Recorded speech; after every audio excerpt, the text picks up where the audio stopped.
এসে গেছে ঋতুরানী শরৎ। কাশফুলের শুভ্রতায় যখন প্রকৃতির নতুন সাজে সেজেছে, তখন সেই সৌন্দর্যের সঙ্গে তাল মেলালেন অভিনেত্রী ও মডেল বিদ্যা সিনহা মিম। এক ফটোশুটে রীতিমতো ভক্তদের নজর কাড়লেন এই তারকা। বুধবার সামাজিক মাধ্যমে একটি ভিডিও ও একগুচ্ছ ছবি শেয়ার করেন বিদ্যা সিনহা মিম। ভিডিওতে দেখা যায় কাশবনের মাঝ দিয়ে হাঁটছেন তিনি। পরনে কমলা রঙের পোশাক, যার উপর রয়েছে সূক্ষ্ম সোনালী কাজ। ছবিগুলোতেও ছিল তার একই সাজ, কখনো কাশবনে কখনো সবুজে ঘেরা পথ ধরে। হাতে ধরা লাল গোলাপ নিয়েও ক্যামেরাবন্দী হয়েছেন অভিনেত্রী।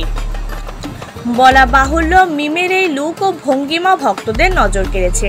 কেউ লিখেছেন, প্রকৃতির সঙ্গে মিম মানেই পরিপূর্ণ সৌন্দর্য। আরেকজনের মন্তব্য, শরতের রানী মিম, কমলা রঙে অনবদ্য।